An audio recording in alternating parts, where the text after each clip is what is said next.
They pull the string so tight, a puppet show of promises fading out of sight. Corrupt decree and tyranny, the dark side of the game.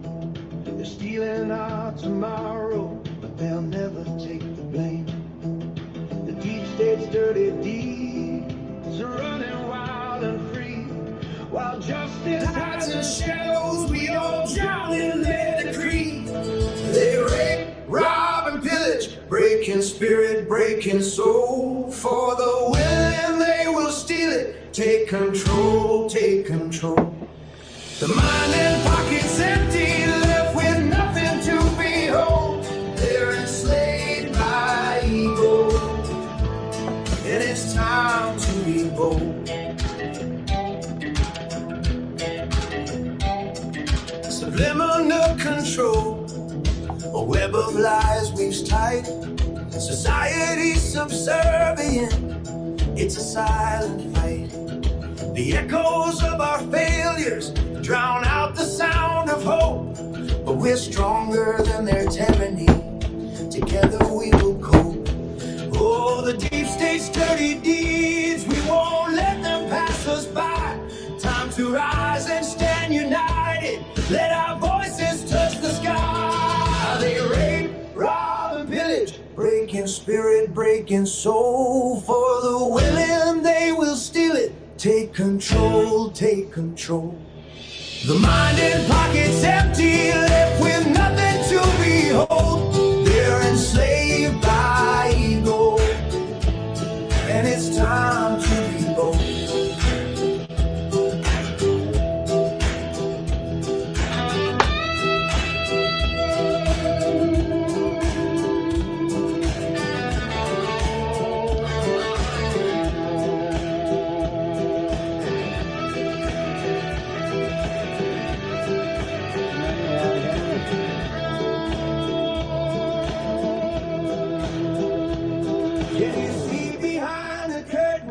Can you break the chains of thought? Awake and fight, it's our time. Stay on guard, stay on guard. They rape, rob, and pillage, breaking spirit, breaking soul. For the willing, they will steal it. Take control, take control. The mind and pockets empty, left with nothing to behold.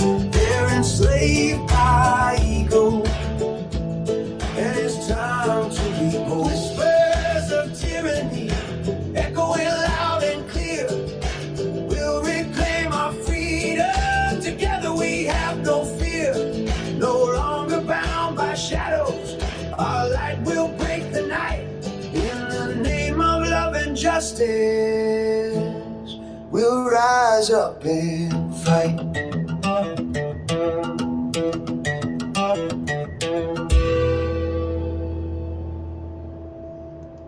Yeah, we're living in the way. Alright, we're almost ready here. Blue. Every move they make, it's another game. Who knew? Virginia's deep in the blue, feeling every fray. Democrats pushing hard, keep the common man at bay. Gun control laws like shackles on the mind, cutting sentences short. Got me wonder who are they trying to bind. Taxes climbing high, the liberty's killing our vibe. Stripping freedom, they say it's all for a new tribe. Welcome to the East Coast, socialist dream. But under all those lies, there's a dark running theme. Blue doom coming, can't you see it now? They're playing chess. Alright, Blue Doom coming at you, man. I am telling you. Hey, good morning, good afternoon, good evening, wherever you are around the world. Come on over and join us at revolution.radio. Don't forget rumble.com, locals.com, and Facebook is banned me for some reason or crapping out. I'm not sure why, but I'll figure it out. Yeah, they a little iffy over there at Facebook. Man, I am telling you. All right, hey, all right. Yeehaw! It's time for the Trump Assassination Files, live from Franklin County, Virginia. I'm your host, Mitchell Bupp. the reruns of all of the information that was hidden that we all know about. Listen, you know, this is a wake up time, okay? I guess a wake up call for every fucking buddy to know and understand and to realize that all the things that we are talking about we already knew. They were already well aware of Obamagate. You know, the lawfare that has gone on with Comey and Clapper and Brennan and the CIA and the FBI. Let me tell you, they still have a lot of heads of that Hydra to cut off. There are many what I would call sleeper cells within the DOJ and the FBI. You should already know and expect that, okay? What they did to Donald Trump was essentially they used a terror plot structure, you know, with different people doing different things, and they had a group of 5 or 6 that were pulling it all together while they had other people in the periphery literally working and planning evidence and creating the lies that Obama, the FBI, the CIA, that attempted to politically assassinate, to have a coup against incoming President Trump and literally turn over his presidency in an impeachment.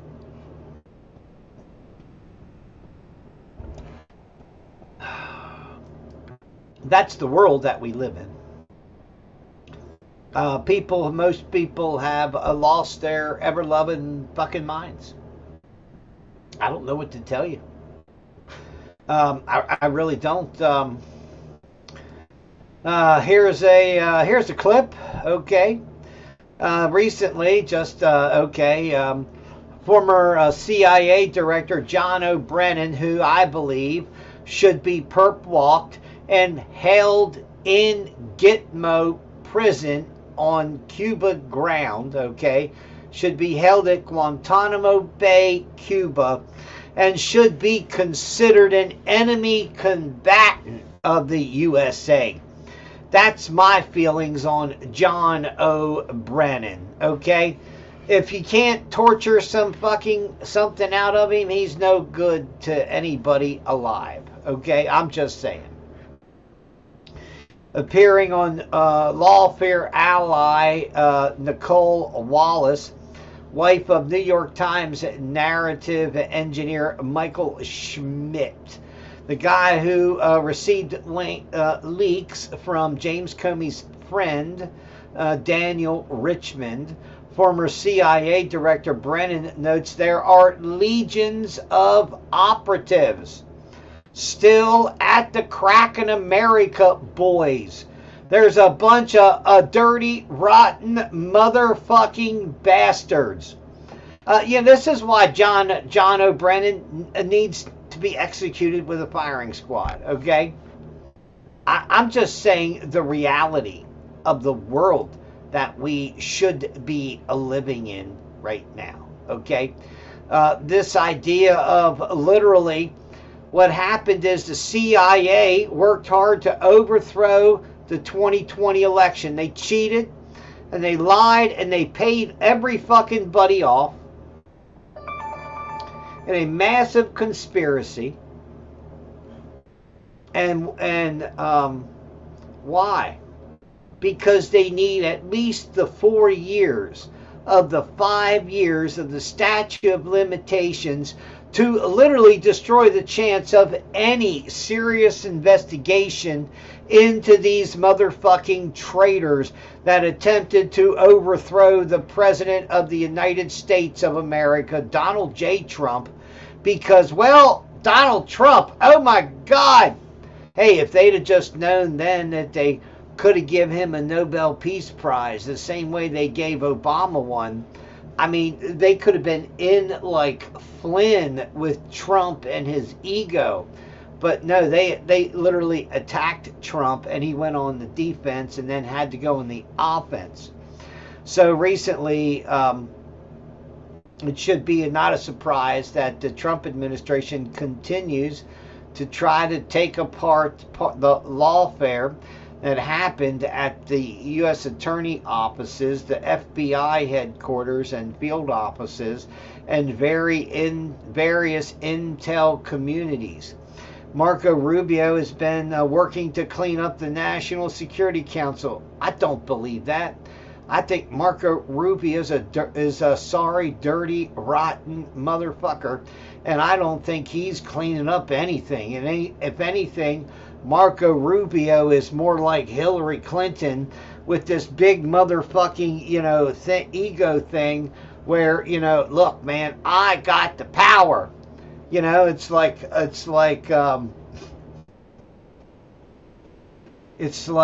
do you call him? Mario, Marco, okay? Rubio, all right? Little Mario, yeah, from the game. Mario and Luigi.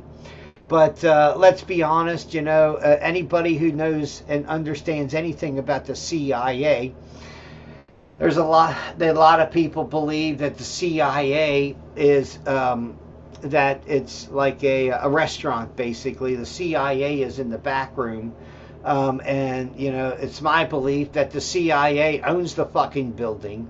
They own the maitre d'. They own the fucking wine list. They own everything. Okay, even the suppliers coming in the back door are their spy suppliers, okay? Yeah, it's nothing like having farmers in the community that come and talk to your chef, and your chef knows how to ask certain questions. Well, they can get a lot of answers. Maybe people don't even want to think about. John Ratcliffe, I don't really trust John Ratcliffe in all honesty, and Tulsi Gabbard, of all three, I trust her more than any of them. Just the simple fact that they've been all trying to cut Tulsi Gabbard off at the knees. They've been trying to isolate her. They've been trying to build a silo around Tulsi Gabbard because she is the one that is in some of this in the bird dog's seat, so to speak, to look and go through some of these documents and investigations, okay? So let's be honest.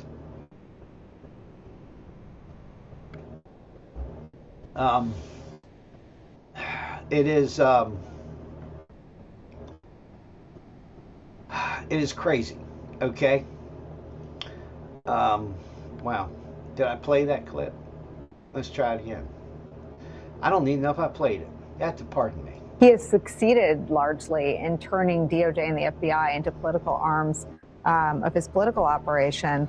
What still exists in the system to slow that down?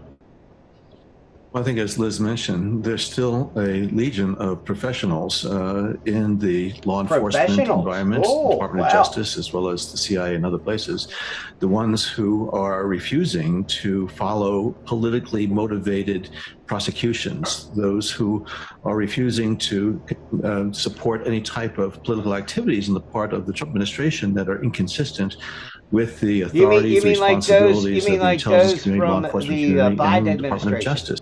You mean like those during the Obama administration, Mr. Brennan? I mean, really.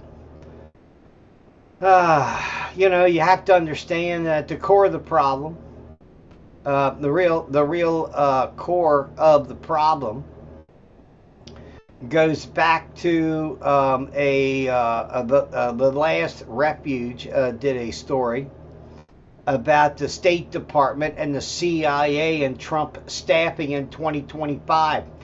And he literally points out, look, it's the same old fucking shit. It doesn't matter if Trump's in office.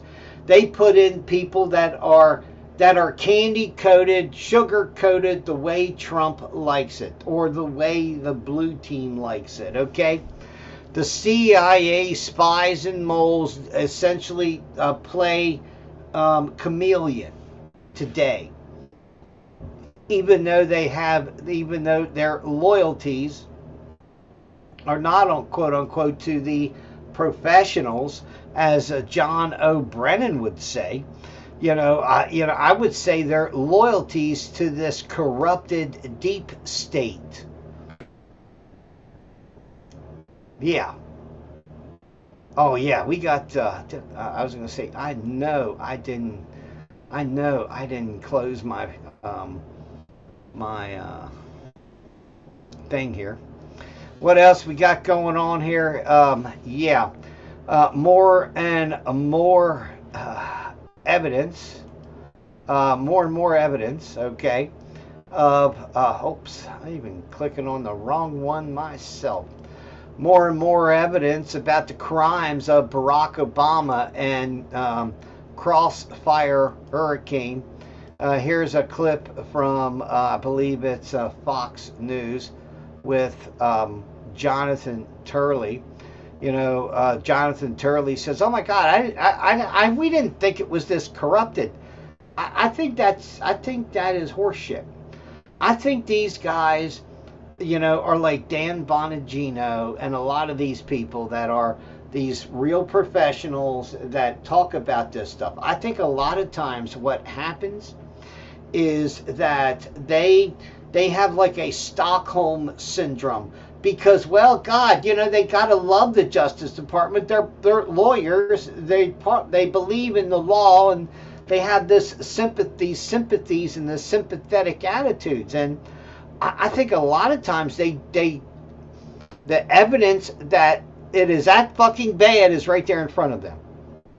However, their natural biases will mute any kind of a response.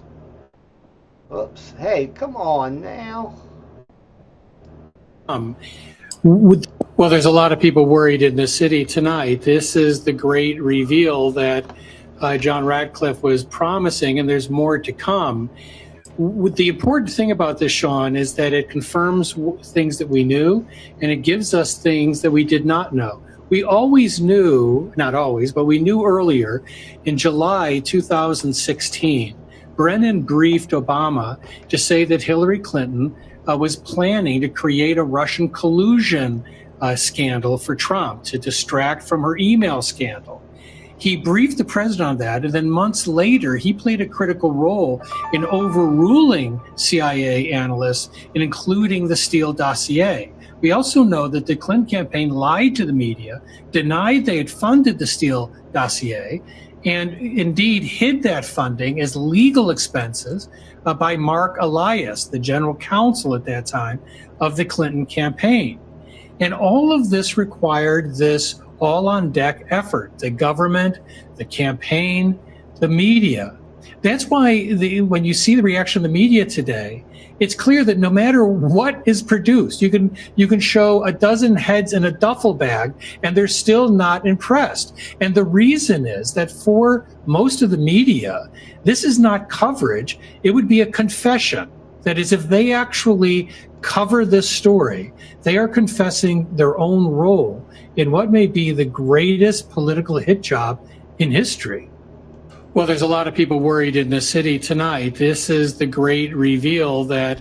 Well, all right, so there's that little piece, but also running in other circles, you have these little clips that literally are tying Barack Obama to all of this, literally recycling all of the, who was that, the Susan Rice letter and all that other shit where she sent a cover my ass email to herself, okay?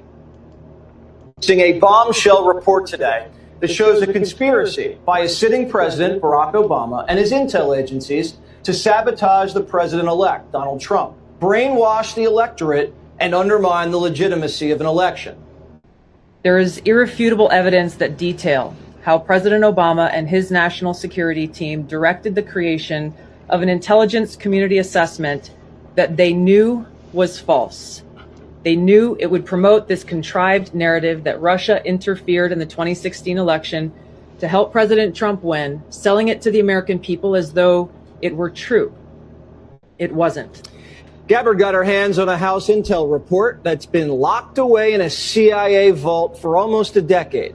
Investigators spent over 2,000 hours looking into how the Russia hoax was born, interviewing 20 CIA and FBI officials. And it turns out that the Obama administration doctored the intelligence to make it look like Putin and Trump stole the election. No shit, really? A month after Trump beat Hillary, Barack Obama wasn't satisfied with his intelligence reporting and ordered his CIA director to create a new assessment of how Russia interfered with the election. This was a highly unusual move. John Brennan handpicked 5 CIA analysts to write the assessment, and they were siloed. None of them knew what the other was doing. And only one analyst was in charge of drafting this report. There was nothing routine about this, and it was a rush job to publish before Trump was sworn in. Nothing was coordinated with the other intelligence agencies either. Basically, this was home cooking for Barack Obama. There were 4 key elements from the assessment that were repeated over and over again. Really? I mean, can you expect anything less from Traitor 44, okay? Don't forget that he literally paid Stephen Halper more than $1 million in 2015 and 2016. Stephen Halper, basically a confidential human source. Yeah. Anyway, meanwhile, this revelation that they have found these burn bags in a room, okay, that the FBI had a secret stash of burn bags from Crossfire Hurricane that they were that they found, that they didn't know exist, and now it's alleged that there are 1.2 million pieces of million documents in this shit. Back to the James Comey error, a secret room at FBI headquarters in Washington that is allegedly filled with piles of documents, the majority anti-Trump documents, all deliberately hidden in burn bags. When the United States government and agency heads want things to disappear and want things to be buried and hidden, they know how to do it.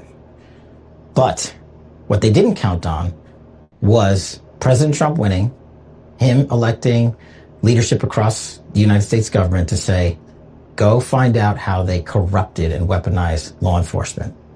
So burn bags are common at like embassies. Lawfare lunatics were engaged in was a plot to undo our republic by trying to jail President Trump when he was president and then when he was running for president. So that ought to be a priority. Tom, let me just stop you so I can I want to get everybody on the same. I mean, if you're running secret operations against your own president, isn't that high treason? I mean, literally, I mean, what the fuck do these people think they are going to do? Do you think they're really going to get away with this stuff? Well, it really does look like these motherfuckers are going to walk away into the sunset with all of their ill-gotten gains and all of their prestige and power intact. Well, I guess that's what they think, okay? I mean, really, I think, you know, these guys have lost themselves in their own hubris, so to speak. Let me roll up here. We'll get to the top of these Trump. Well, Trump's some of it's just plain politically stupid pages and stupid stuff that he says and does, and some of it's, well, pretty kind of serious stuff. Okay. Trump floats the idea of making Venezuela the 51st state. He says, yeah, man, they could be like South Texas, South Vasquez. Yeah, man, I mean, you know, first it was Canada, remember? But now remember, Alberta wants to succeed, so maybe we can get Alberta, their oil-rich region, instead of Venezuela. I mean, it's attached to the U.S. I mean, they'd have to allow free travel to between the Canadas, I guess. Whatever. But I'm just saying, it's sheer crazy. Your friendly local assassin school teacher from California pled not guilty to trying to assassinate President Trump. He says, all I am guilty of is taking my shotgun and my pistols and my knives out for a walk in the hotel. That's all I am happened. And I'm afraid of dogs, and that police dog, I saw it and I just ran. I ran because I in the previous life, I was a black man in Mississippi. I mean, I don't know what else this guy could say, right? I mean, really. Pretty much caught dead to rights in this half-hearted, failed attempt, okay, to get Trump, all right? I'm just saying. Maybe he'd used ChatGPT to plan this attack. In fact, if you remember earlier, late last week, I was talking about where only one or two of the chatbots, AI chatbots like ChatGPT and Gemini and Claude and these other versions. There was only Claude, I think, tried to talk people out of literally setting an ambush plan to kill somebody. All the other AI chatbots, all the other AI said, "Oh yeah, man, we're down." It's crazy. So maybe that's some of the evidence that they have on this guy. I don't know. The Energy Secretary is open to suspending U.S. gas taxes at the pump as the price of gas is, well, going up still. The Strategic Oil Reserve is releasing yet another major batch of oil into the system. Meanwhile, Iran and the so-called ceasefire, is it a ceasefire? Is it a sideways fire? I think that's what we could call it, a sideways fire, because it sure isn't a ceasefire. And both sides are still shooting at each other, but they're not saying that they're at war. Is this like, North and South Korea again? Is this a police action? Is this what Trump is gonna call this thing? Because if he tries to go back to full power Armageddon on Iran, that and his operation Project Freedom or Flotilla or whatever the hell it's called, Donald Trump wants to restart that. The only reason he stopped it was because Saudi Arabia. Now, see, this is the slick political shit that's going on in the Middle East right now, okay?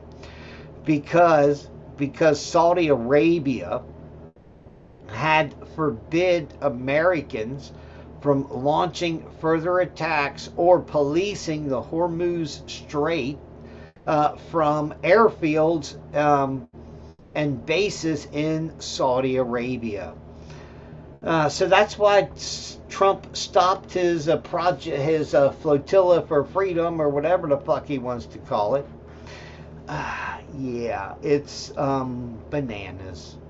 So what happened in the end? Okay. Trump sank 4 Iranian tankers. The Iranian tankers, I believe they fired on and hit a cargo ship or some kind. Iran has been bringing out their speedboats for, I guess, target practice for warthogs. Fuck, I don't know what kind of stupid they're thinking. Really, I'm just saying. Yeah, it's crazies. Okay, it's sheer crazies. Let's see what else. Let's see what else we have from the war in Iran, or on Iran and around Iran. Okay, as I just said a minute ago. Remember, the Saudi Arabians told Trump that they couldn't use their bases. It has now come out now that there has both United Arab Emirates and Saudi Arabia have participated or directly attacked Iran with their own armed forces, which the U.S. says, go, baby, go. But then it turned around and how should I say it? It turns around. I'm sorry. It's fucking hilarious, okay? Because it turns around that, the U.S. couldn't use their bases. Now they can use their bases. But now the world knows that these other Arab countries, these Wahhabist countries, and these other Shiite countries are literally attacking Iran, okay? Some say in self-defense and others say no.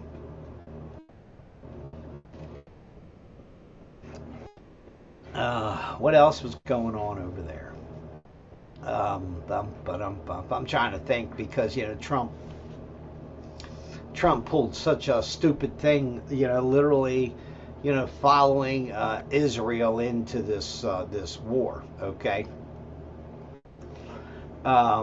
Still no interviews, still no evidence of the U.S. running a rescue operation in Iran at that particular spot where they lost all the equipment. Just 20 miles from Iran's nuclear facility. Do you believe that they were just there looking for somebody? 2 C-130s and equipment that was brought in the belly of the C-130s so they could, then stretch out from where they were. I just don't see it, okay? Also, word came out that in northern Iraq, Israel had set up a forward operating base to rescue pilots, and that they had also gone into direct battle with Iraqi forces, killing a bunch of them. So yeah, trying to get all this Middle East debacle news because understand that Iran has basically 5 things, and they want Israel to stop attacking everybody across the Middle East. That's one of the stop attacking Lebanon. But Israel will not, because it's all part of what? The greater Israel model. And until people in the world understand that Israel is literally genociding the people that surround them so they can steal their land. Yeah, now Bibi Netanyahu did come out and say, we want to make ourselves free of American aid and American money, but it's going to take 10 years. Just give me a fucking break. Does anybody believe, does anybody think that in 10 years anybody's going to give a fuck about any dime or dollar that goes to Israel still then or not? I'm just trying to point this out where Bibi Netanyahu says, well, we can get off America's boob and off American welfare. Listen, I don't think fucking Israel can get off the fucking welfare system because they pretty much, how should I say it, live and die by it. I don't know what else to say, okay? Let's see, Clinton appointed a federal judge rules against Doge's termination of humanitarian grants and humanities grants as ruled them unlawful and wholesale discrimination across the board. And everybody got discriminated against. Yeah. So that's the whole class. Everybody. Isn't that equal? Everybody? I'm just saying. I'm just asking. You know, I don't know. Okay? I can't say. All right? But, you know, there's all kinds of things that are going down. I missed this a few minutes ago. I thought I had put all of these, little clips together so, you know, we could smack through them real quick. But here's John Sullivan on Steve Bannon's war room. Second, I know President Trump has every right to be frustrated with him. I think President Trump's analysis last week was right. I think my immunity rule might protect him on the original charges. That's what most legal experts tell me, that ruling is so sweeping it will protect Obama for what he did in office. However, Barack Obama can now be summoned before a grand jury. He cannot take the Fifth Amendment because he has immunity from prosecution. He'll have to tell the truth. If he lies as a private citizen about what he did as president, he'll no longer have that immunity. And that is a trap that Obama is sitting potentially facing. And I want to say the irony to that, because on January 5th, 2017, he presided over a meeting in the White House where the FBI had just cleared Mike Flynn of any wrongdoing, and they schemed in that meeting how they might be able to jam up Mike Flynn. And they came up with the idea, we'll lure him into an interview, catch him into a lie, and then prosecute him that way. Barack Obama now is about to face a potential similar situation as the one he created unfairly for Mike Flynn. John, where do people go to get all your content? Up to the guys over in DOJ, and I realize this gets back to, I'm so upset about not doing a recess appointments. They're struggling over there because of lack of manpower. They are. And they're fighting 200 cases against the president for his Article 2 powers. That being said, when the president is putting these beams up right now, guys, you should take that as a papal bull, okay? Somebody's got to get focused. You know, Solomon's saying, hey, Cash, you opened the grand conspiracy back in April. We're now in August, right? When Trump told those guys, hey, if you haven't cut a deal with me on August 1st, the tariffs are kicking in. When he says something, he means it. So somebody's got to get with the program over there, John, right? Yeah, I agree. Listen, it is a manpower issue to some degree, but this is such a high priority. Pam? One of the things that they are talking about is that John Thune, Senate Majority Leader, just like Mitch McConnell, is pretty much giving Trump the big double barrel fuck you, okay? Now, they could be making recess appointments for all of these judges and all of this stuff that all of these people in government, but they can't because John Thune won't move on it, okay? It is a sad state of affairs, I guess, is what I would say.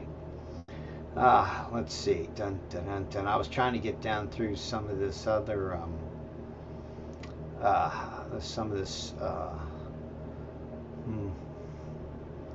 Yeah, there's all kinds of news and information breaking, you know, about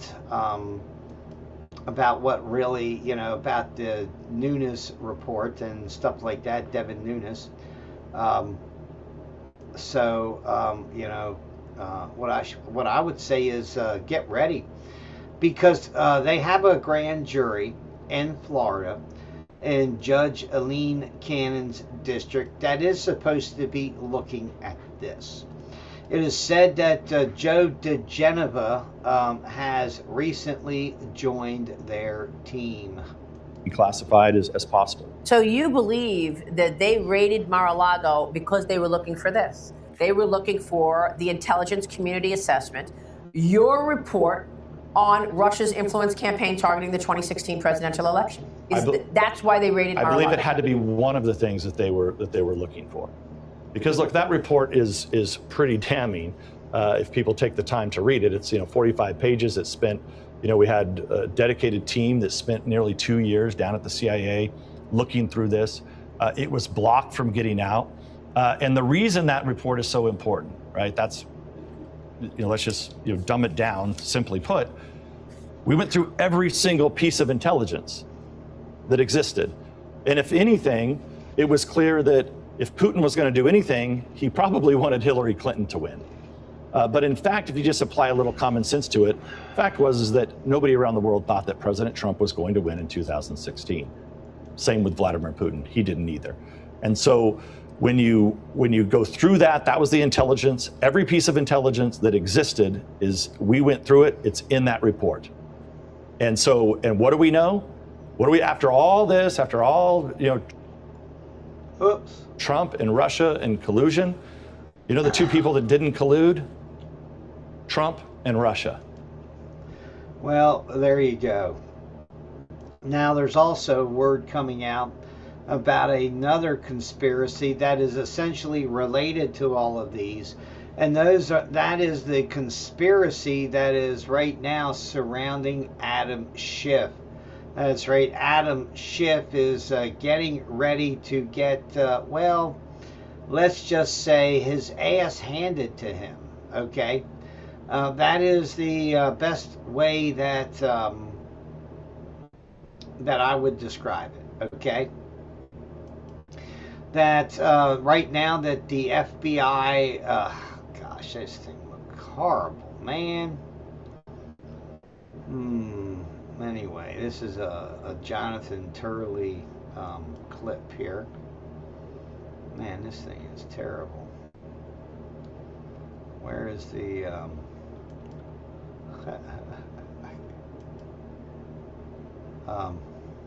would be closely held. He doesn't have declassification authority over these types of documents. They are made available to Congress under very tightly controlled rules. This has been a source of tension for years. And members of both parties have gone out of their way to assure that this material would be closely held and not weaponized. Schiff was viewed as one of the most political chairs of that committee in its history. And this is a truly chilling account, if true. Now, when I first read it, frankly, I was taken aback because it's perfectly moronic to commit such a felony with a planning conference meeting with staff. That's not usually how things are leaked in. No, Jonathan. Hey, Mr. Turley, sir. You don't understand when these dumb motherfuckers had full power over the House and the Senate and literally to railroad Trump. And don't forget, they had the CIA, the FBI, he had the NSA, they had the DOJ, for the most part, all working for them. For the deep state that was literally trying to overthrow the newly elected president of the United States. In Washington, D.C. What makes this different, Will, is that this was a statement made to FBI agents. The person who made this statement was no doubt aware that lying to FBI agents is not just a crime, but a crime that was repeatedly prosecuted during prior administrations, including the Obama and Biden administrations. Right. So making this statement puts you at risk. That's why someone's lying here and someone's a felon. Okay, well, let's just for a moment hypothetically take this whistleblower at their word. Let's assume for a moment that it's true, Professor. What kind of punishment follows for leaking classified information? Well, this is a very significant punishment. You can have, in addition to having multiple counts, you can easily go 10 years in terms of sentence, if not more, depending on the circumstances and the number of violations. Each of these leaks is an individual violation. Each of these documents would likely be charged as a violation. That type of count stacking is precisely what Mueller and others did. Remember, these are these are very similar to the types of claims made against Donald Trump. Well, hold on a second, because I don't see I'm sharing that. You might hear it. But you weren't seeing it. Okay. The Mar-a-Lago statement was no doubt aware that lying to FBI agents is not just a crime, but a crime that was repeatedly prosecuted during prior administrations, including the Obama and Biden administrations. Right. So making this statement puts you at risk. That's why someone's lying here and someone's a felon. Okay, well, let's just for a moment hypothetically take this whistleblower at their word. Let's assume for a moment that it's true. Individual violation. Each of these documents would likely be charged as a violation. That type of count stacking is precisely what Mueller and others did. Remember, these are these are very similar to the types of claims made against Donald Trump in Mar-a-Lago, that he removed material and improperly stored them. There were also allegations that he might have revealed them to third parties. But this is much more serious in one sense. Trump was accused of negligence in most of these counts. This would be a premeditated criminal act to release classified information to damage one's political opponent. Yeah, you know what's going to happen, right? You know what? A little news on the account. Sorry, let me get rid of that. Hey, you know what's going to happen, don't you? You know, Adam Schiff, he's going to ask to be a bunkie with Ed Buck. Hey, maybe Ed be out in a few years before Adam gets his prison time. Those guys are a bunch of creeps, I am telling you. What else we got going on here? Illinois is now being sued over allegedly using race as a factor to a gerrymander. Of course, this is all. This is a ongoing battle across the United States as Donald Trump encouraged Texas to have a mid-years redistricting, and that hit off a battle of gerrymandering, so to speak, between a few states. And then the Louisiana versus Calais decision that literally said, I'm sorry, but all gerrymandering by race is unacceptable. Now, Democrats fucked around and found out. Republicans in many Democrat states are so bottled up right now, they really can't gerrymander them much differently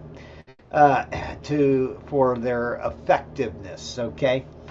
Of course, here in Virginia, the Democrats tried to slam through a redistricting amendment.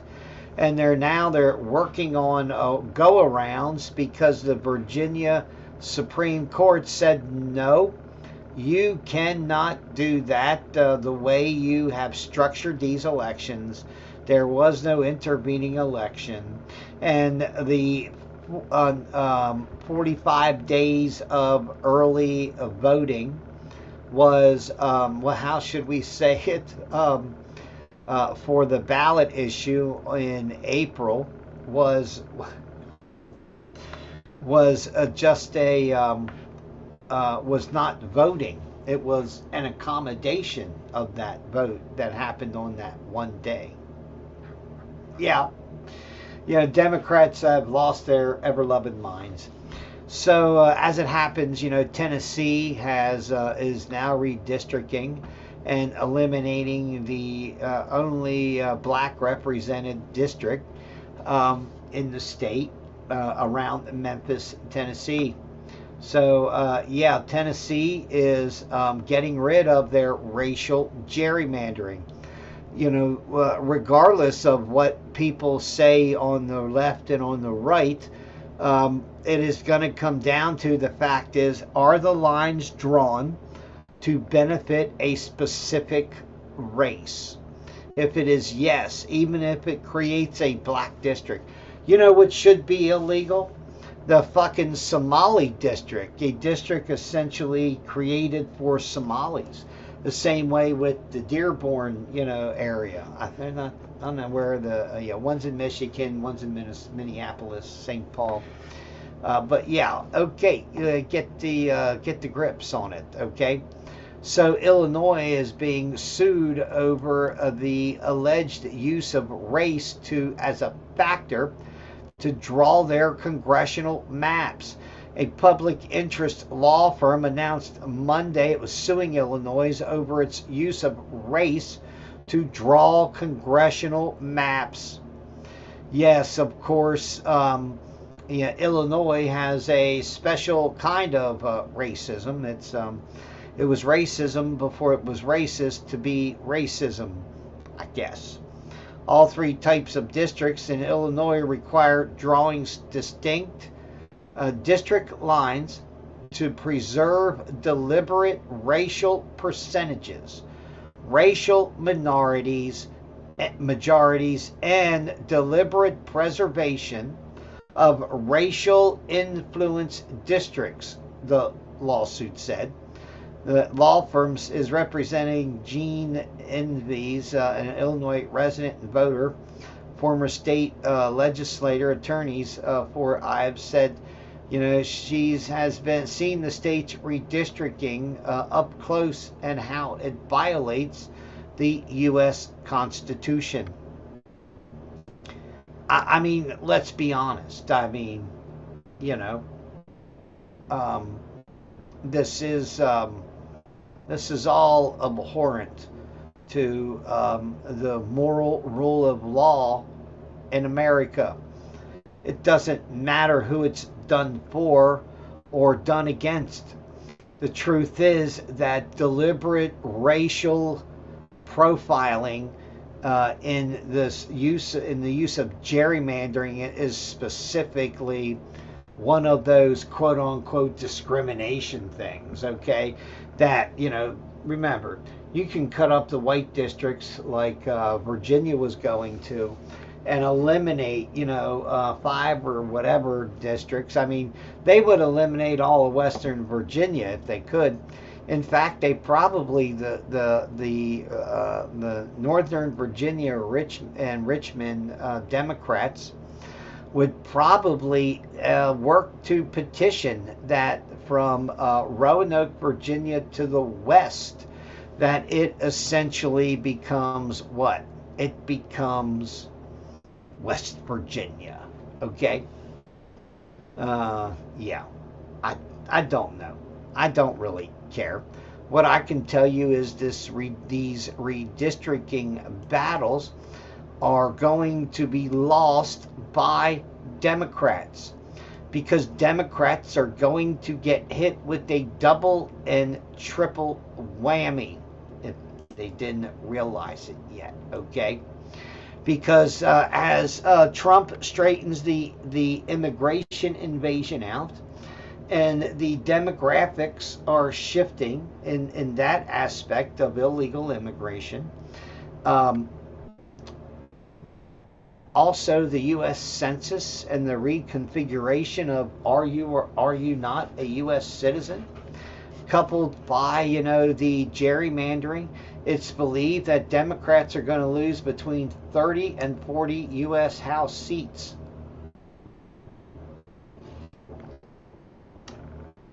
And that there is literally no way to make those up. So yeah, Democrats are already scheming, just like they are here in Virginia. They're coming up with special plans on how to steal democracy. Their own petty, power-driven shit is going to drive a violent rebellion here in Virginia. I'm just saying.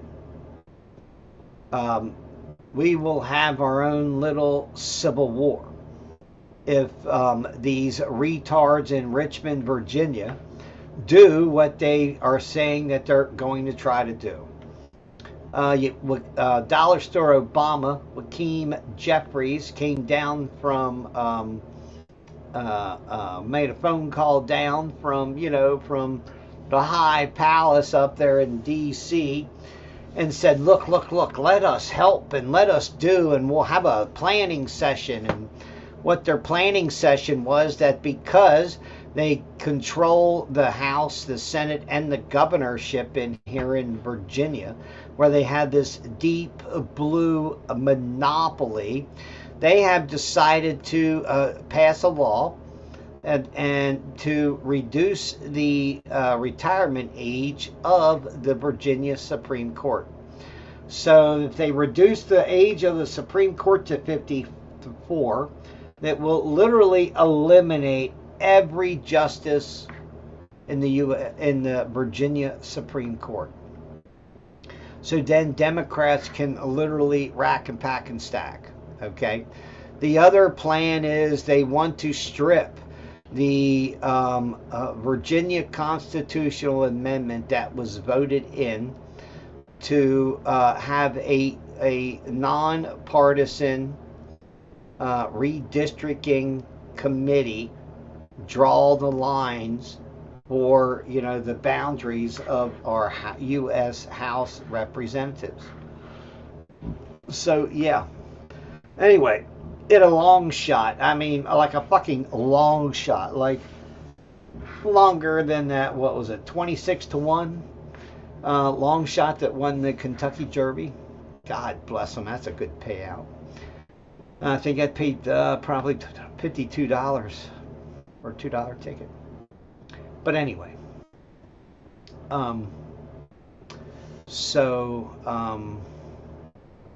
yeah, they're trying to Hail Mary to the U.S. Supreme Court to reinstate the congressional map. However, it is a completely dead fucking issue, as there was a certain date by which the Virginia State Board of Elections had to certify that April 21st election, and it was never certified, so it is literally invalid. That's something else that Democrats are trying to, get around, okay? Yeah, so the fuck around and find out boys are in town. So get ready, because the shit's getting ready to hit the fan across across Virginia here. Yeah. Meanwhile, we're getting ready, about 2 minutes out on the break. Here's a story. Here's an unknown link. Oh my God. Oh yeah. Now evidence and documents prove Obama and his administration, including Hillary Clinton and our own intelligence community, committed treason. Hillary Clinton greenlights the plan to tie Trump to Russia. John Brennan's handwritten note to brief Obama about framing Trump with Russia collusion. James Comey's handwritten notes to frame Trump with HRC's collusion plan. Yeah, the December 9th meeting between Obama had a situation in the Situation Room led to the complete flip-flop of all of the intelligence community assessments on Russian interference. So yeah, Obama greenlit the new ICA briefing to include the CIA and the coordination with the FBI, the NSA, in conducting the first draft. The 5 CIA analysts wrote the new fabricated final version.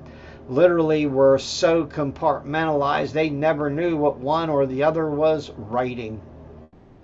This was a plan laid out by Traitor 44, and he should be executed for that plan.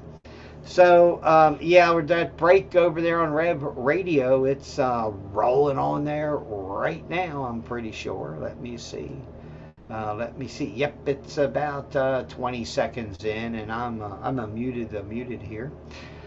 Yeah, so lots of stuff going down, okay? Anyway, it's there is it's another war, a competence war.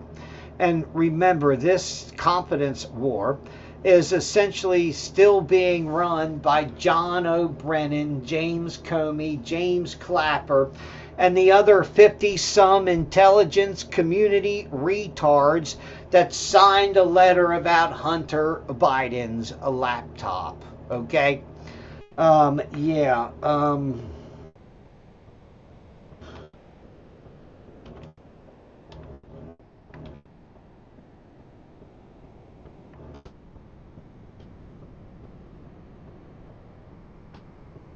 Let me get this up here. So, yeah. And we know that's a big fat fucking lie. We know it was a fucking psyop straight out of the CIA, run through their psyop systems, manufacture this bold-faced lie to literally to help cover for the CIA pimp Joe Biden to become president. Remember, Joe Biden was a CIA operative under Barack Obama. In fact, I would say, it's clearly that, the blackmail ran deep and long as the big-ass paychecks kept coming to the, kept coming to the, let me check. Let's see, maybe I can get a, yeah. Here's one from a guy. Hopefully that's not in their archives. But, yeah, it's an archived article. Well, crap, okay. Thanks, Zero Hedge. Really appreciate that. But let's not forget, straight out disinformation from the CIA about Hunter Biden's laptop, okay? The CIA did assist in obtaining signatures for the letter. The CIA edited the letter 4 to 6 times at a minimum, as different people that signed it offered suggestions to update this letter, okay? It was a blatant political operation to save Joe Biden and discredit the laptop story about the crackhead motherfucking first little bastard, Hunter Biden. Oh man, I almost talked over Rick's thing. But yeah, I mean, what the fuck is wrong with people? Aren't they just so stupid, or do they have a short-term memory loss? They forget that the internet is forever. Oh yeah, it's like that fucking childhood record you got in a fucking kindergarten. Man, we see you got 6 demerits in fucking kindergarten. You were a bad influencer. Oh, God, these people are fucking nuts, aren't they?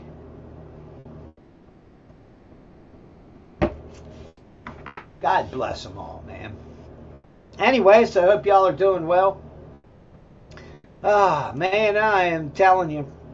2020 letters signed by these 51 former intelligence retards. That's right, discrediting themselves and literally,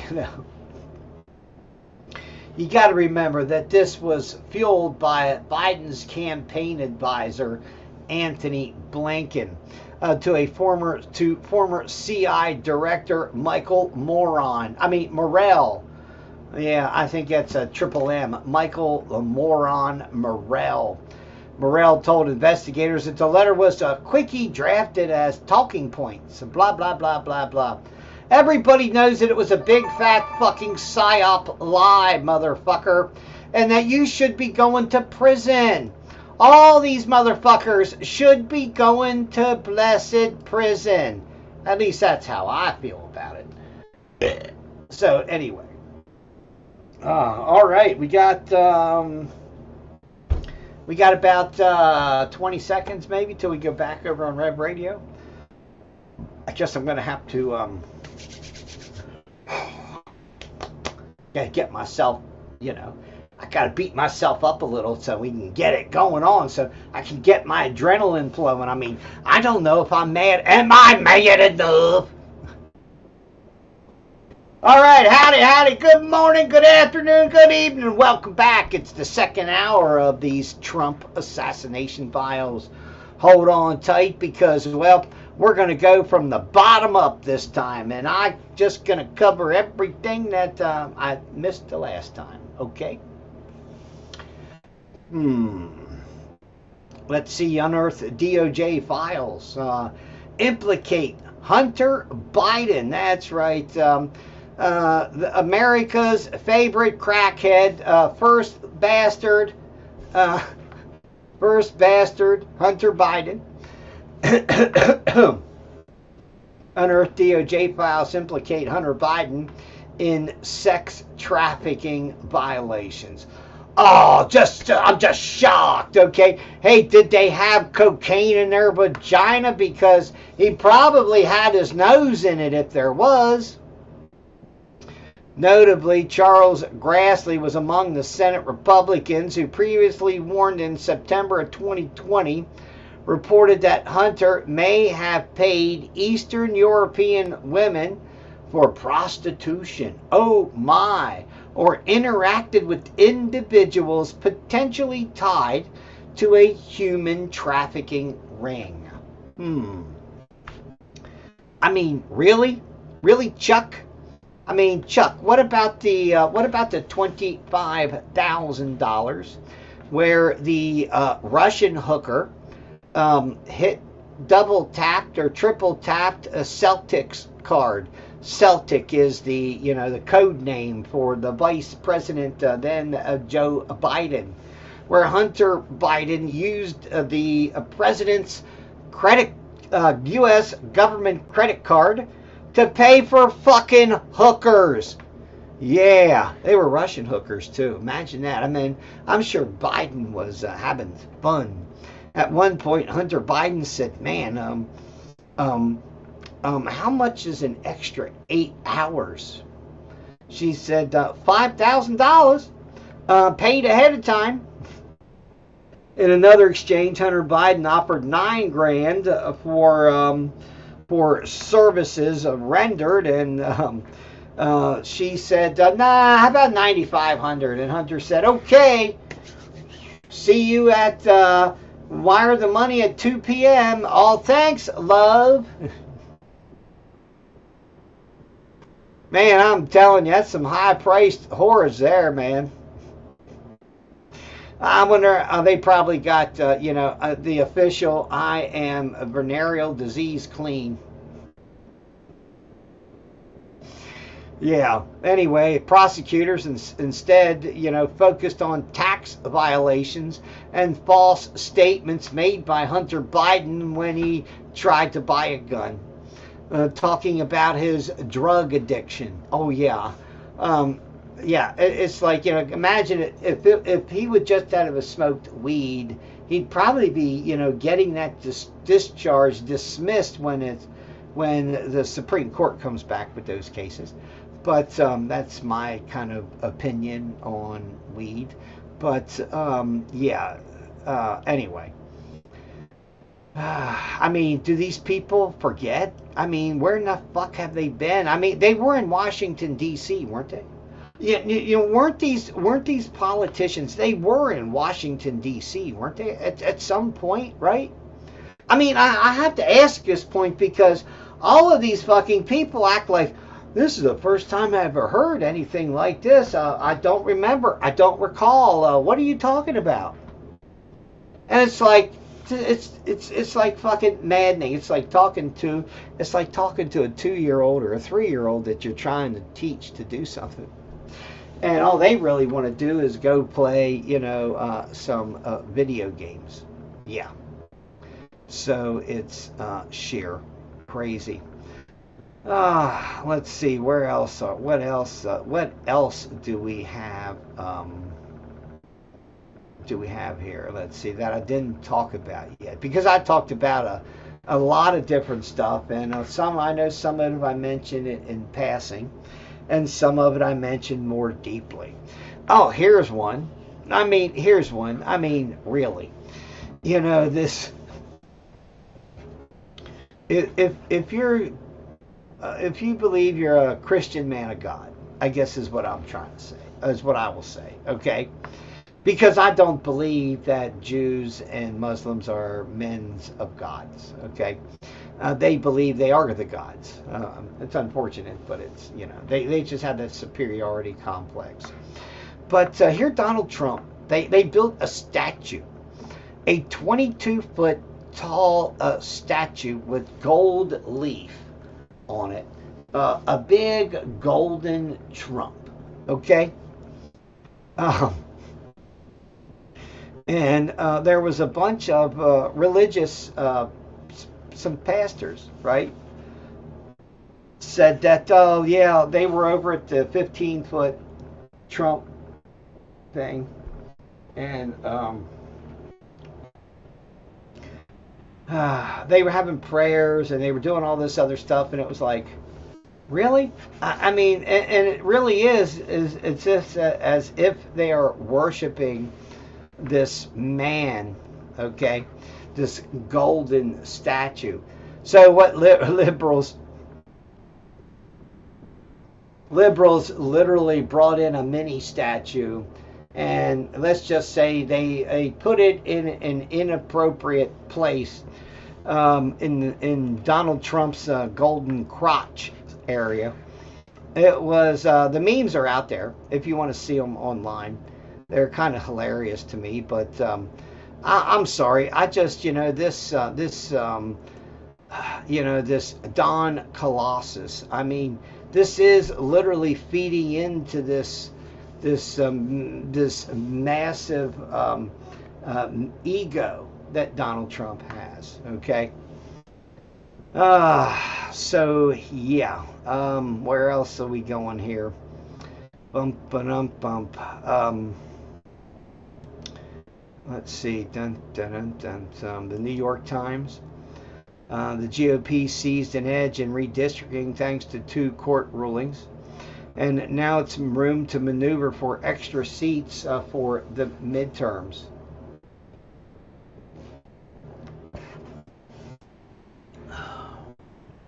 The madness of all this is that, almost all of these maps that are going to be corrected were drawn by court-ordered racial gerrymandering, okay? Now, a lot of people are very upset. Protests in the Tennessee State House as it was going on. And, yeah. It's just blatantly stupid, okay? Let's see what else we have going on here. Jeffrey Epstein's suicide note mysteriously emerged on the internet. Now, I don't know if it was officially released. They said they were not going to officially release it. Then there it was. Okay. We also have to know and understand that the first set of videotapes that of Jeffrey Epstein's alleged suicide, that all of those tapes have completely disappeared, and they were last seen in the possession of Maureen Comey. Also, it is said that at the Manhattan Federal Correctional Facility, that the shredders and the burn barrels were literally going overnight and bringing in. Actually, I thought they said they brought in extra shredders so they could, get rid of that shit. Okay. Let's see.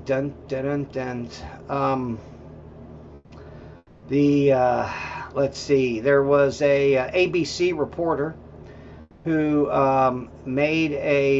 who fabricated a phone call with Trump that essentially made himself the focus after the assassination attempt against Donald Trump.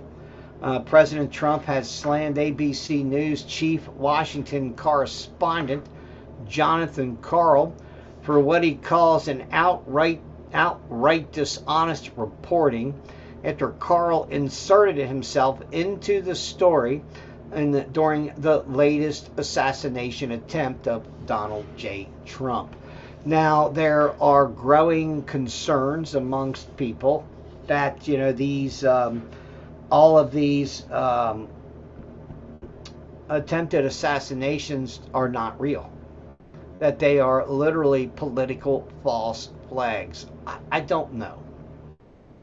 The kid in Butler, Pennsylvania, that got his head popped. I don't think he was playing. I don't think, it's very difficult to play, Monday morning quarterback and go back and rewind everything. That's all I'm trying to say. But are these things false? I don't believe so.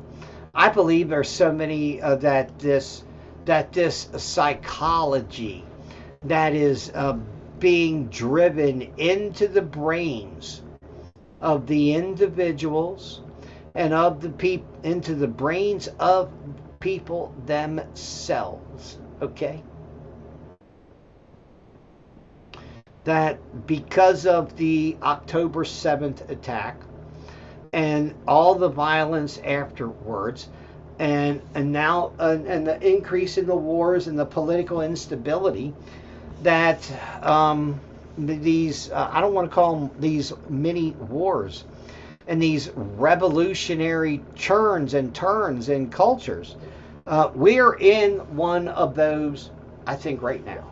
Okay.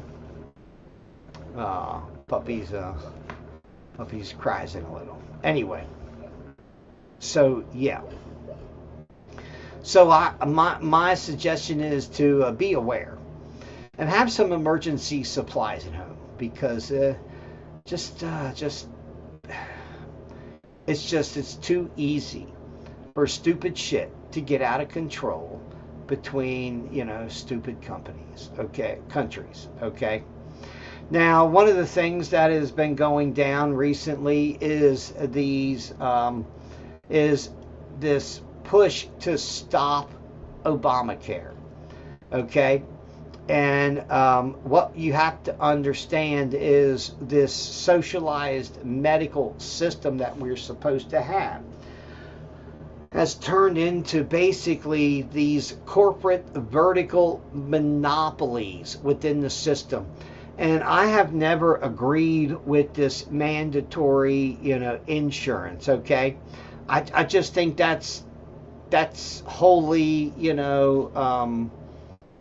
that's a whole fallacy that we live with. Okay, about insurance. Okay, but you have to understand, Trader 44 Barack Obama claimed, yeah, we're going to stop these insurance companies from screwing people over, but we have to understand that literally the last 2 years is all about the insurance and the insurance companies and them making more money than with a guaranteed market. And see, Trump could stop this shit.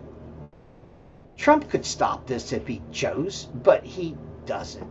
These retarded Republicans believe, well, it just needs to be, what's a word?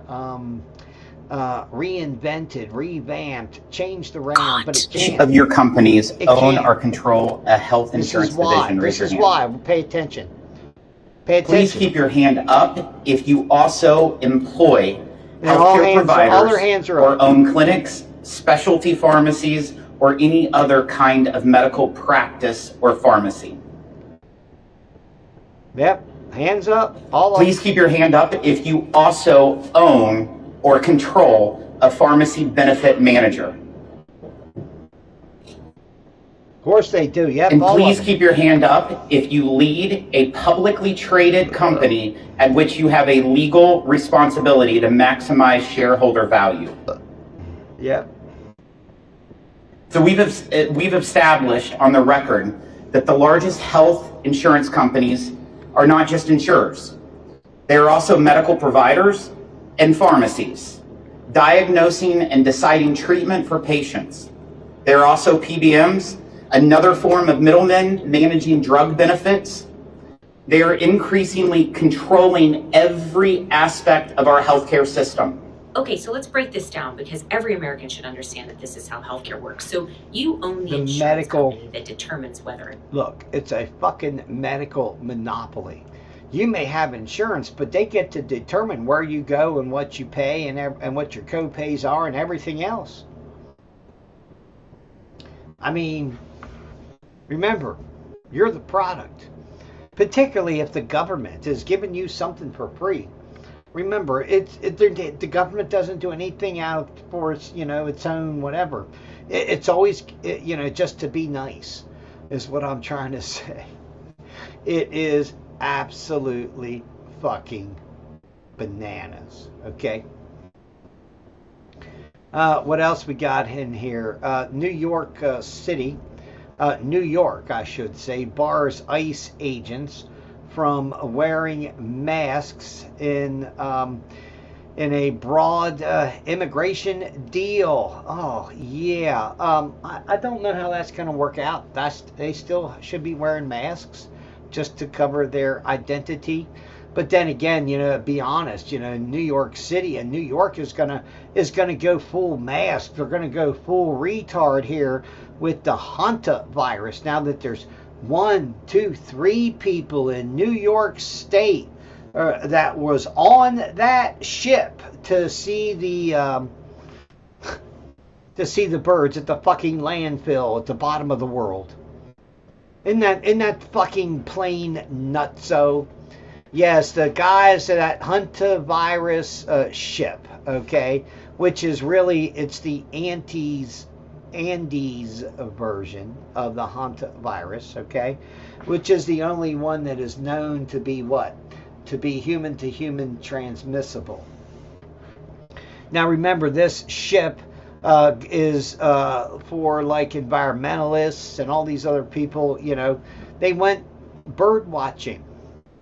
They went bird watching on an island that literally takes a garbage in by the boatload, and they have these massive landfills.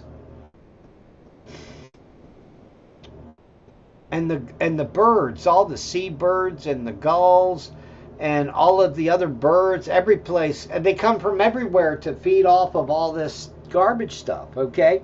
I mean, look, you've seen seagulls, hopefully, at a landfill, at a dump. It literally looks, there's more in our dump probably than I see at the beach when I go. But anyway, what happened was this guy got infected. He got this Andes virus, this Andes virus, from rat feces and contamination from literally being where? In a fucking garbage dump. Trying to see birds that are rare. I mean, I'm sorry. I mean, this is crazy stuff, okay? Yeah, so all kinds of updates happening on the lawfare scams that happened against Donald Trump. Here's another one from John Solomon. I believe I think he's in the war room again. Talking with Steve Bannon. Talking about Fani Willis in Georgia. Fani Willis communicating and working with the U.S. Justice Department and Jack Smith to literally to double tap Donald Trump, to do the double jeopardy trap, I guess you could call it, okay, against Donald Trump. That's why they gave Fani Willis all that those $1 million. So we showed that Fani Willis was was working secretly behind the scenes with the Biden Justice Department, the Biden White House, and the J6 Democrats to create a double jeopardy double drain on Donald Trump's supporters by creating a similar indictment to Jack Smith, but in Georgia, to move resources and lawyers and attention span and divide it. We're supposed to have a justice system that avoids double jeopardy. But in this case, you can see the plot being created by these lawyers and by the collaboration. Today, we raise a question, or we provide some evidence to a question that Jim Jordan raised about a year ago, the House Judiciary Committee chairman. He believed that Fonnie Wells' prosecution of Trump was being underwritten by the Justice Department because he saw a stream of funding. What we see, what we've provided to the public, is an unusual situation.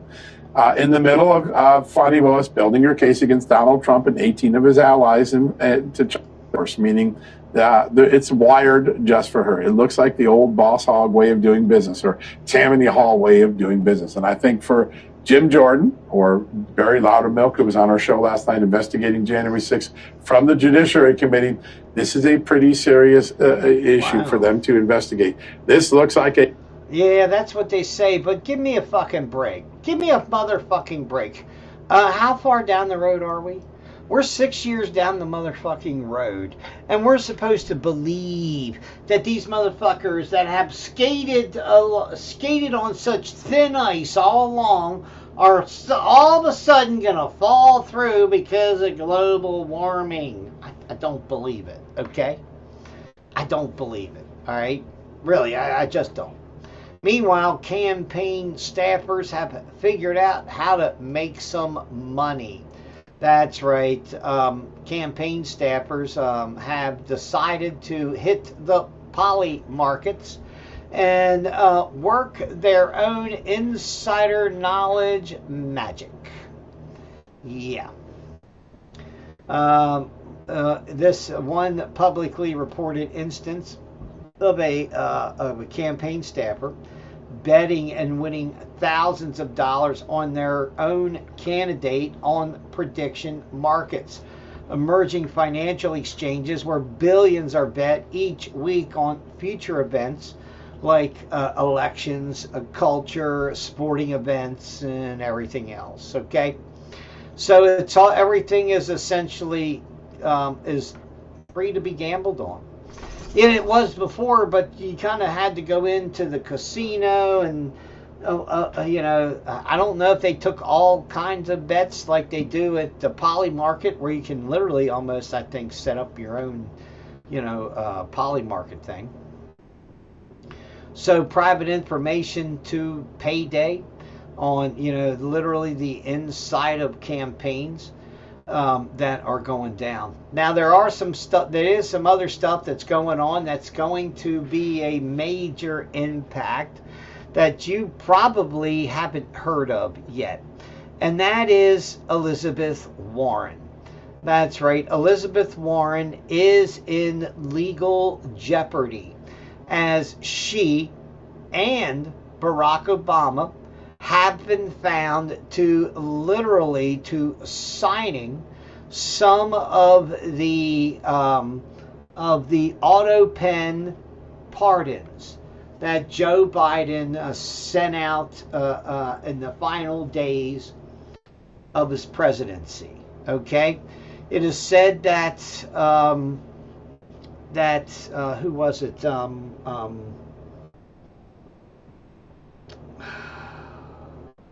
Trying to remember. Elizabeth, what's her name from Wyoming? Liz Cheney and somebody else allegedly paid $3.5 million for their pardons. And, I don't even know if paying for pardons is illegal. Okay. It just seems like it's a quid pro quo to me. Okay. But that's partly what I see. Okay. A judge who oversaw a gerrymandering case in Utah has resigned. The gerrymandering of Utah added one or two Democrat seats in Utah.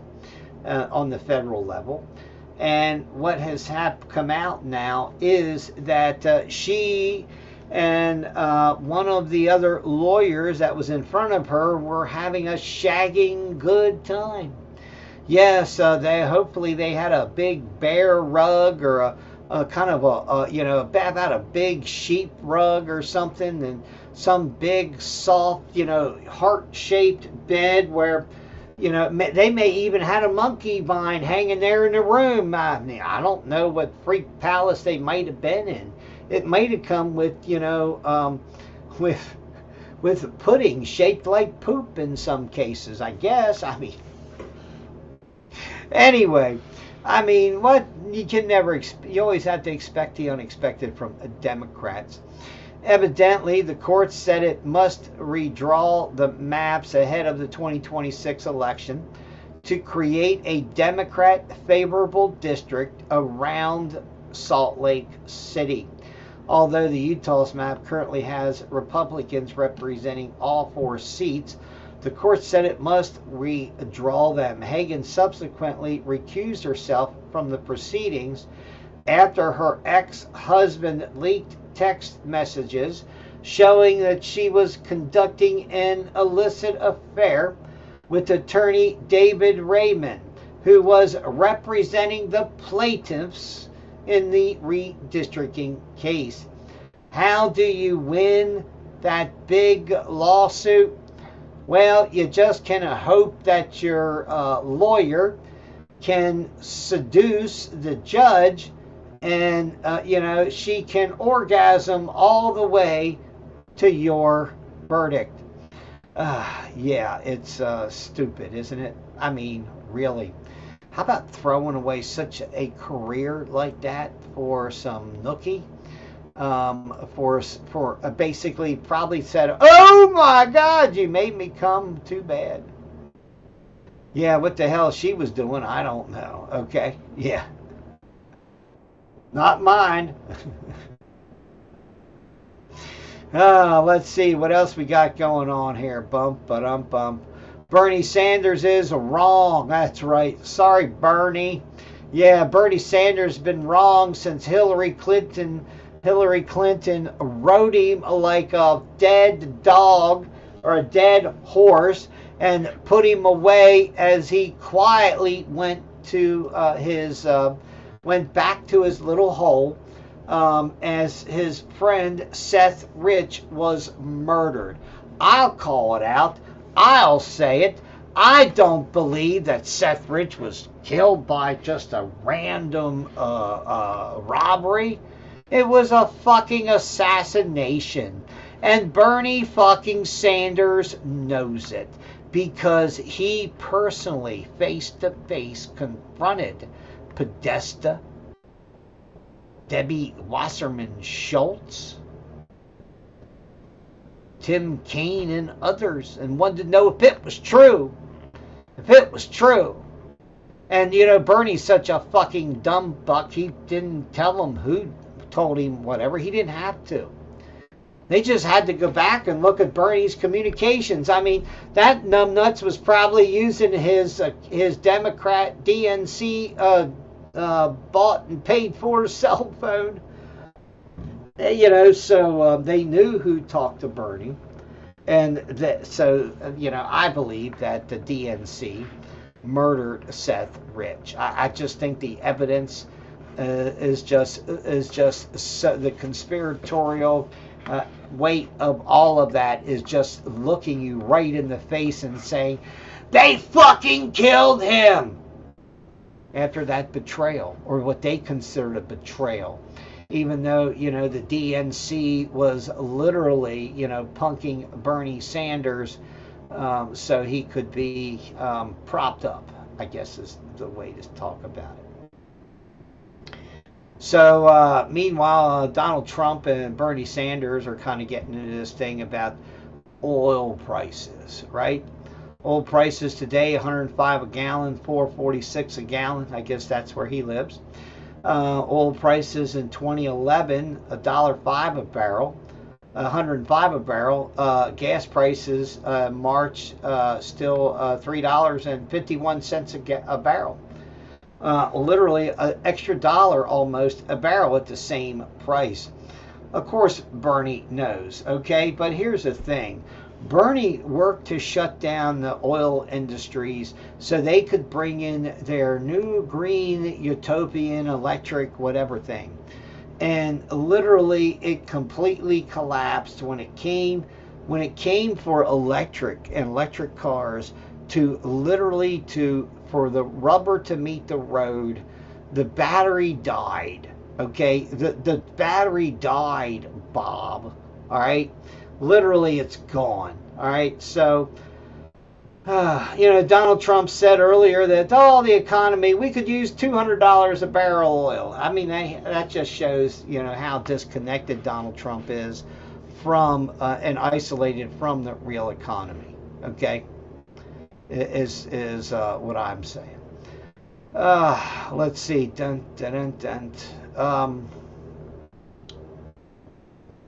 Trying to sift through the truth and the facts about the Epstein files. Okay. Adam Schiff listed 126 emails, I think, threads.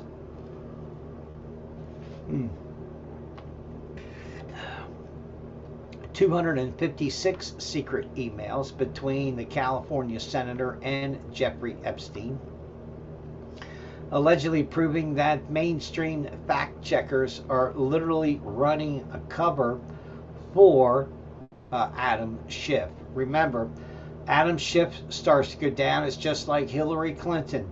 Once the corrupted start to fall, there more and more corruption is exposed. It is literally like pulling on on a loose thread and unraveling the whole fabric of the conspiracy that was put against President Trump. The U.S. Treasury is now paying $3 billion a day. Yeah, $3 billion a day. That's on interest on the debt. Okay? I think you know how to add.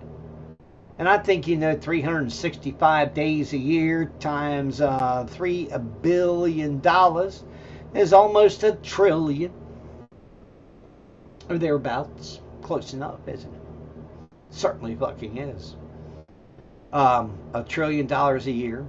The U.S. is officially upside down as the gross domestic product is smaller than the debt that the U.S. government owes currently, not including the unfunded liabilities that include Medicaid, Medicare, Social Security, and all kind of other programs. What does that amount to? Oh, God. $250 quadrillion in debt. Acting as if, well, it's no big problem. Yeah, say that about your credit card, huh? Yeah, people have lost their minds. Okay. What else we got going on here? Russia mulled giving Iran unjammable drones to fight U.S. forces. Well, I would think that artillery rounds, large artillery rounds like 144s, other long-range artillery weapons can probably reach halfway across the Gulf. I'm just saying that if you want to shoot at something, you can. I'm not going to say you're not going to get return fire.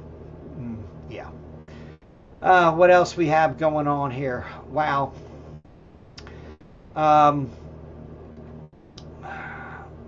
We have this.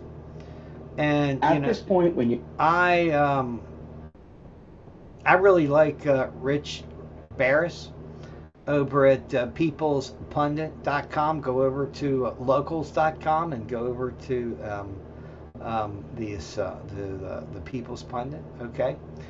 And what I would tell you is that I think he is a spot on right here.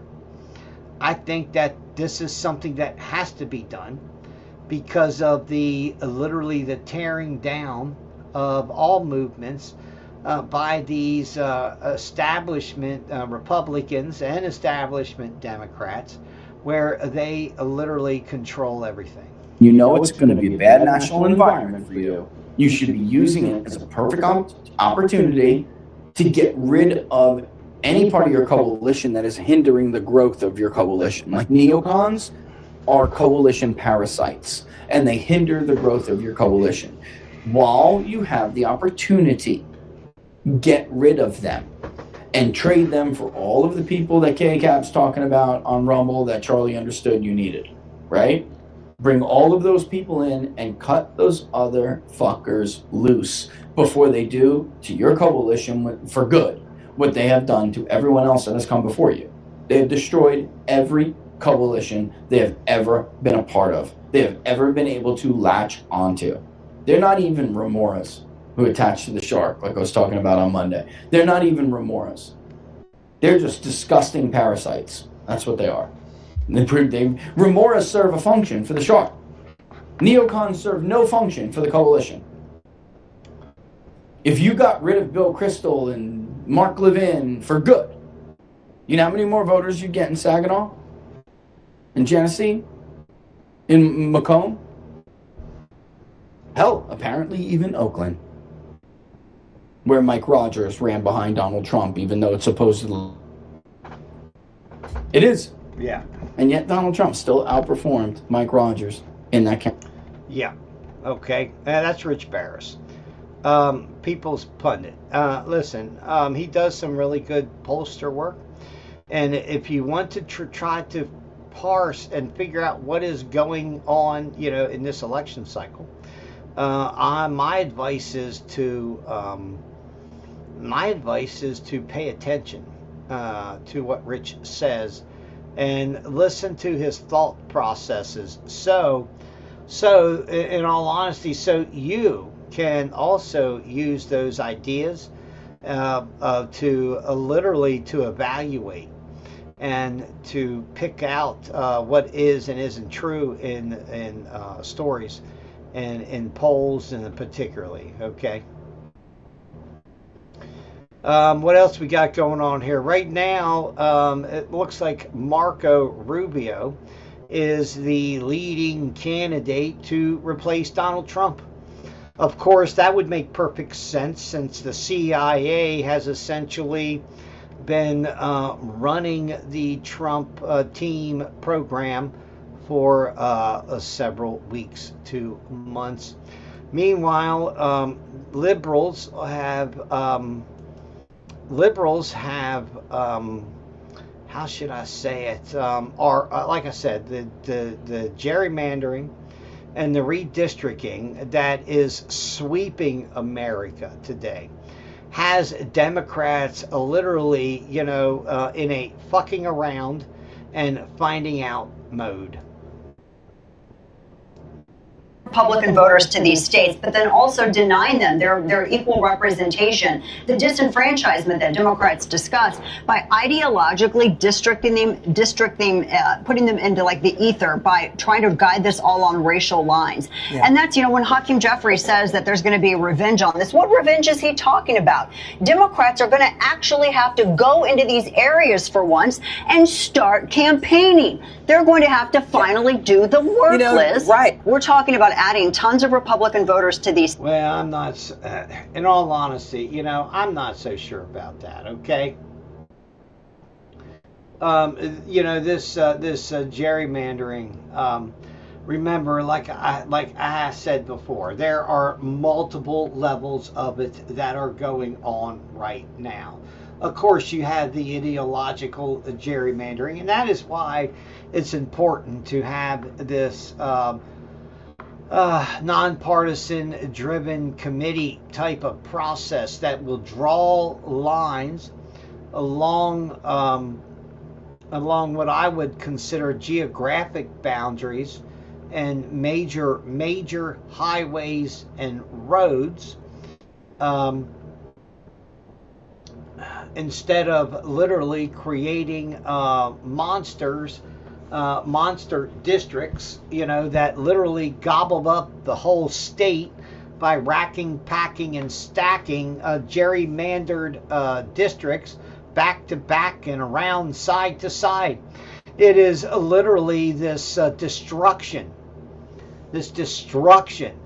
of the idea of our constitutional republic and the representation that our politicians give us. Okay, this has been an ongoing problem, an ongoing effort by Democrats in particular to literally, how should I want to say this, to undermine the thought of the rule of law and the rule of government. They believe that the politicians are more important than the Constitution. They aren't. They believe that the politicians and what they say can literally trump the Constitution at will whenever they choose. It can't. And it shouldn't. And this aborted style of thinking that is in this broken thought process that liberals have today is undermining the general rule of law and the ability to literally to have a judicial system, to have equality, to have justice, to have the freedom that we all deserve and that we should have. But that's not where we're heading. That is not how our society is being manufactured. And our society is being manufactured from the top to the bottom, from the biggies to the little tyrannies that happen every day with government. From from literally the First Amendment audits that you see on Facebook, and you see and you realize that many people are just plain fucking stupid. They're plain retarded, and they're plain ill-informed and butthurt. So it leads to a lot of confrontation because they don't know the rights of everybody. Okay? Just because it's a bag doesn't mean that you can't take a picture of it from the sidewalk. It doesn't mean you can't stand out there for hours. You could just be standing there and said, yeah, this thing got robbed 6 times 2 years ago. I'm just going to stand here. Maybe I'll be lucky enough to catch one. I don't know. Of course, but remember, they're calling the cops, they're calling everybody, and nobody seems to understand the fucking First Amendment, the First Amendment rights that people have, and filming in public and stuff like that. Imagine how the fucking subtle tyranny that is happening at the local levels in America as these cookie cutter zoning laws and regulations that are designed not for today, but for future planned use operations that will turn your unzoned county into a planned zoned community, and you lose the rights for what you can and can't do on your land. Even having chickens and roosters to listen. If you want to have peeps, you're gonna have to have some roosters, okay? If you want to, I don't know why government believes that it's okay to use zoning laws as this type of what should I call it? This creeping gentrification. This creeping tyranny of people and telling them what they can and cannot do on their own land through zoning rules and laws. If we really look at it, the America is losing its freedom because of these zoning laws are oppressive. They tell you what and how, and basically they're trying to create a fucking statewide, countywide homeowners association with the motherfucking government in charge of it. Okay, ain't no fucking way anybody I know wants that. And I mean, government's fucked up enough.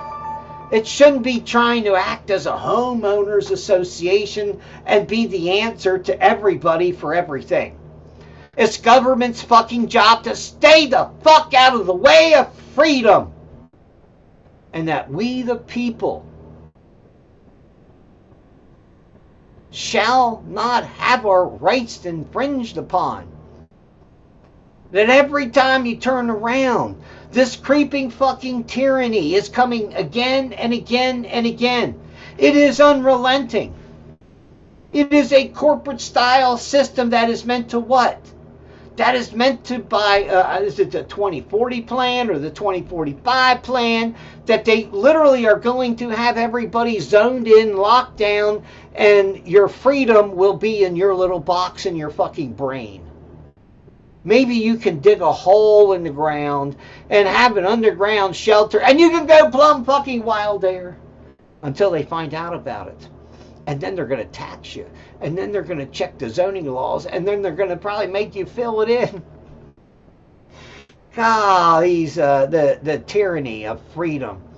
And motherfuckers are losing it, okay? We've lost it at the federal level. Our president is corrupted by neocons and, well, this bromance with this genocide fuck in Israel. And the fact is that Donald Trump literally, became a Jew and has converted to Judaism, then, well, I guess then he's part of the problem too, isn't it? Because he's got that, in superior mindset, looking down on everybody. I still say, Goy Fidel is a great... What the hell was that? Oh, Michael, close your microphone, friend. Yeah. Goy Fidel. That's the word. That's the word, Michael. Goy Fidel. I hope you're doing well, my friend. Anyway, so... Hey, I'm still breathing out here in California. Okay, I gotta turn that down a little bit. Yeah. So we got about 7 minutes left. What else do I got? Let's see what's just come out in this news cycle, because it seems like Tuesday night and Friday night seem to be, well, let's just say the pump and dump times. Another Chinese national indicted in Florida for allegedly importing a deadly new synthetic opioid. Let's not forget the mayor of Arcadia, California, who has just recently stepped down from her job as mayor and head of the city council for being a Chinese communist spy. I guess it shouldn't surprise us with the number of Chinese communist spies that are actually getting retirement benefits from California, Dianne Feinstein and others. It's pretty crazy. Chi-Com among us. The Maryland GOP lawmakers sound the alarm over Chinese-born delegate's AI disclosure bill. Anyway, so what the hell is wrong with people? Pete Hegseth spars with Congress over the Iran war. Trump decrees that criticism as a virtual treason. What a retard. I mean, yeah, you can't, listen, you know who your rulers are when you're not allowed to question them, okay? And, Donald Trump, since he has been coddling Bibi Netanyahu's man sack, it's hard to tell where one starts and one stops. It's a sad, sad state of affairs for America. Let's see. Oh, yeah. The slide in Minnesota, right? from Minnesota Nice to assaulting journalists. That's right. The rebellion is on full blown in Minnesota as the whistleblowers that once tried to warn Tim Waltz and friends about the fraud in Minnesota have been are now federal whistleblowers. Will that make a difference? I don't know. I think if they suffered retaliation from Democrats within the state system, they should be shit suing the hell out of them, but I don't know if they will. Yeah, so it is sheer crazy. Let's see. Iran specified 5 demands to restart peace talks, and Trump, before departing for China, said we're either gonna make a deal, or they will be decimated. Excuse me, but didn't you say you destroyed their navy like 4 times? They still have some speedboats and some other stuff left, but they didn't cry Uncle Donnie yet. I don't expect them to, and the truth is, the United States is making a mistake fighting for the synagogue of Satan, in my opinion. Kevin Warsh has been cleared by the U.S. Senate for the 14-year Fed board seat. That's right. The truth is the Federal Reserve banksters are at war with each other and at war with stablecoin right now.